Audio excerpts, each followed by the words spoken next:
So recently I've been getting into a lot more foreign language films. I picked up two recently from Walmart and I just had to talk about them. And looking through my collection, I realized I got a couple, I got a few of them. So hopefully they won't take too long to get through. But I just wanted to show you guys my collection of foreign language films because I kind of want more people to watch them. I've been seeing that, like, especially in Indonesia and Korea, that the production value and quality of those films has just gotten really, really high.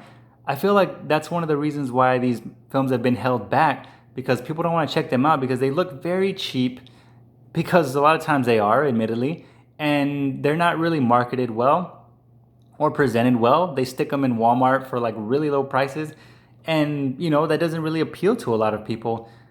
But like I said, the quality of them isn't great sometimes. The acting isn't great. The visual effects aren't great. The stories aren't great. But that has actually been changing, especially now with like Parasite and the accolades that it's gotten. There's a lot of really, really well-made Indonesian and Korean films and other foreign language films that are going under the radar, but they're really well done. Now with like outsourcing and stuff, a lot of these production companies in these countries are getting a lot better visual effects, a lot better storytelling, production value, even with camera work. So hopefully, they get a bigger boost from audiences. Another thing that keeps people from watching foreign language films is the subtitles. Unless you know the language that they're speaking in. I myself am bilingual, so I also speak Spanish. So any film in Spanish I can watch without the subtitles, and I'm totally fine. But anything else, like, say Indonesian, Korean, Russian, I don't understand those languages.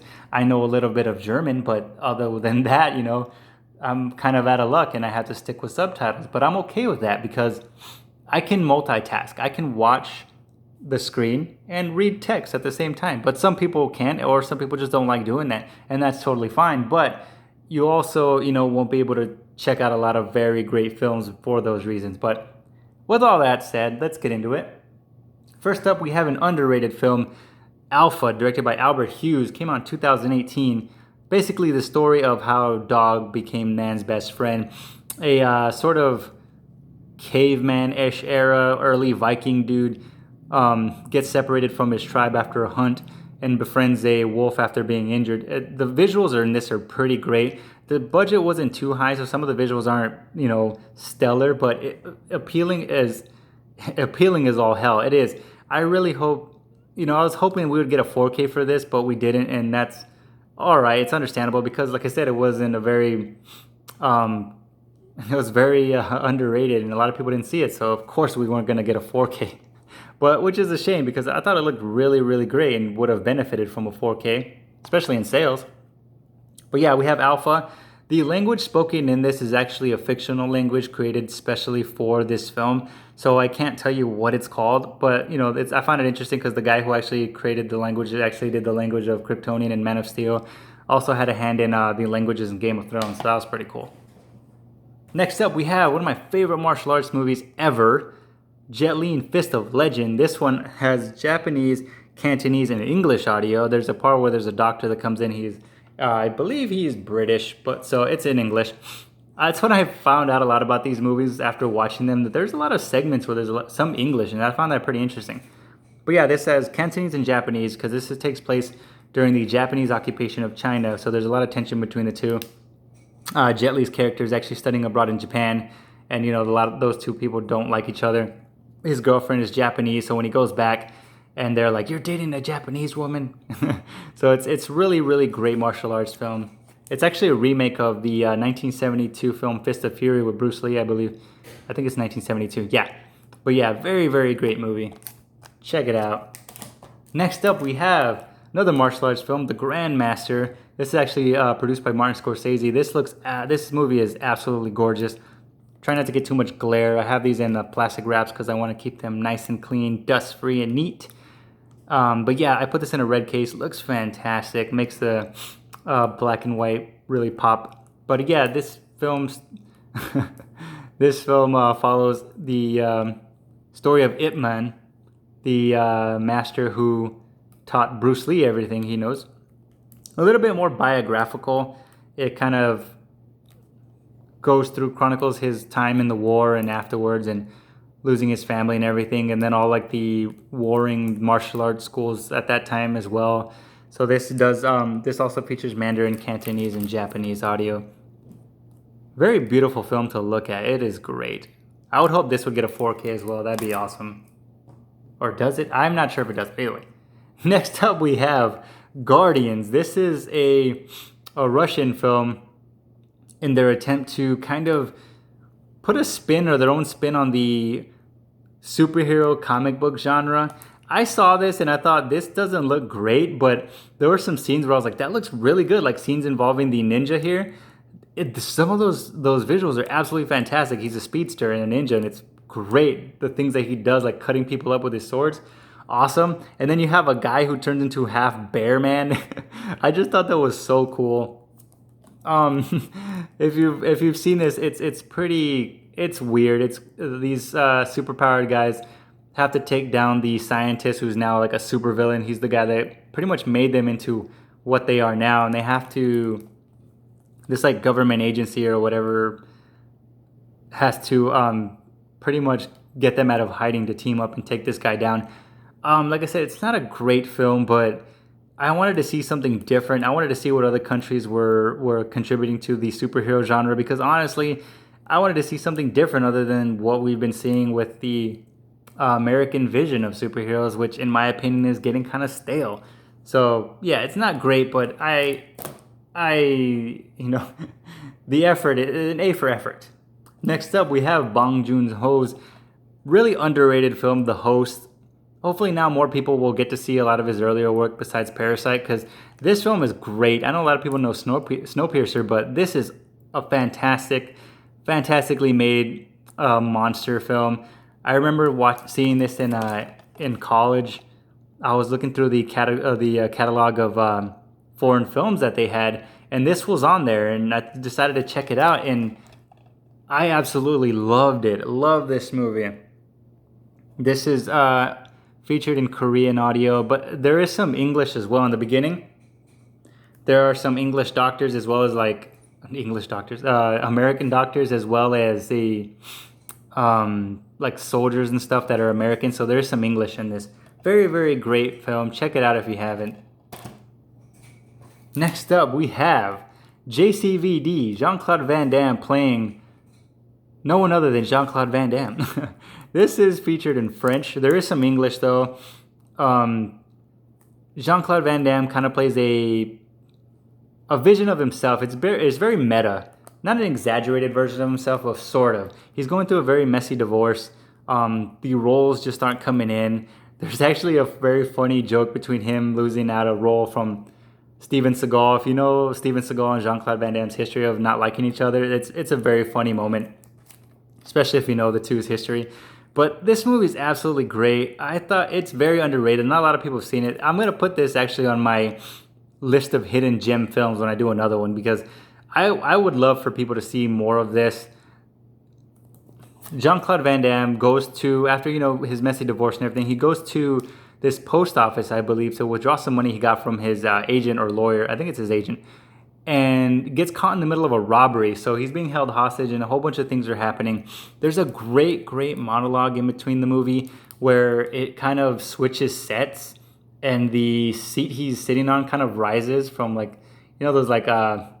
those dollies or whatever, those cranes that they have the directors on. He's on one of those, and it goes up into the rafts, into a different set. And he delivers this fantastic monologue that is very emotional, and it's so great. But yeah, more people need to watch Jean-Claude Van Damme. It's great. Sorry if I sound a little weird, because this is like my third time filming this, so I'm trying to remember what I say, so bear with me. Sorry about that. Next up, we have Stephen Chow's Kung Fu Hustle. Ridiculously funny movie, and this movie is just so ridiculous. And it's awesome. If you've seen Shaolin Soccer, you know how crazy Stephen Chow gets, especially with physics. He throws physics out the window and gravity and everything in his films. It's great. But a Kung Fu Hustle is, I think, his finest work. In this, there's a ton of homages to his, influences in cinema, like old school cinema, as well as old school Kung Fu movies. There's a very funny homage to The Shining in this film, too. If you watch like behind the scenes, Stephen Chow talks about all his like influences. And funny enough, even though this movie is a comedy, an outrageous comedy, this features some of the best like martial arts scenes and fight choreography that I've seen in like a lot of serious martial arts movies. So check out Kung Fu Hustle. This one is presented in Cantonese. Next up, we have probably the first foreign language film that I ever seen. Life is Beautiful, or La Vie est Belle, directed by Roberto Benigni. He actually won the Oscar for Best Actor in, I don't even remember, but it was a while ago. Very, very great film. I love this movie. This is easily in my like top 15, 20 films of all time. This is in Italian as well as German. This movie is incredibly comedic and great and dramatic. The fact that this movie takes a huge turn, like halfway towards it, it's very comedic in the beginning, you know, him trying to pretty much win over the woman that he loves. And then we get a, you know, flash forward to them having a kid.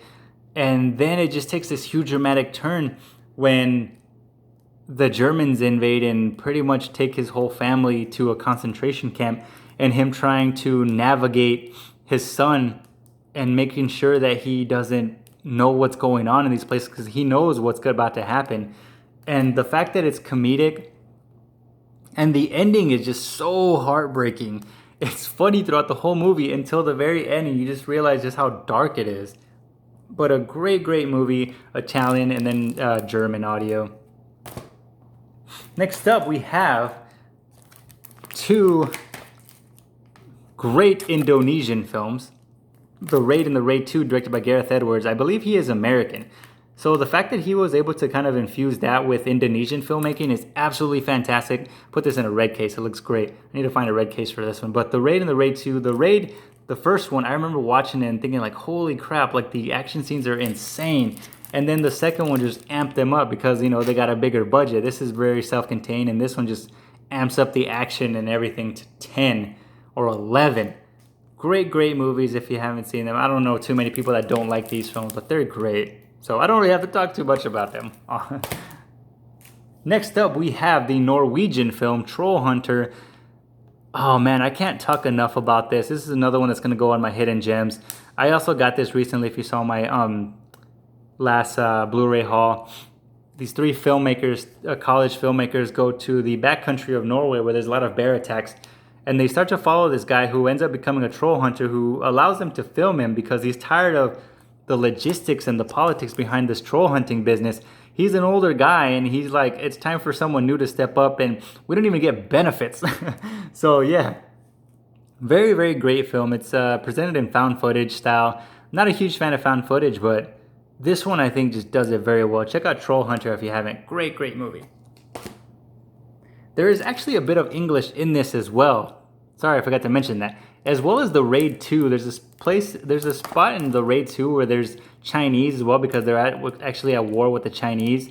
So, well, the gangs. And so there's a bit of Chinese, but then there's like a weird part where they just start speaking English. So that threw me off as well. This is as well too. There's some English in there. Kind of randomly, these guys are speaking English, mostly because I feel like they don't want the filmmakers, the students to know what they're saying. So next up, we have a film that I just got today. It's still in the wrapper. Yeah.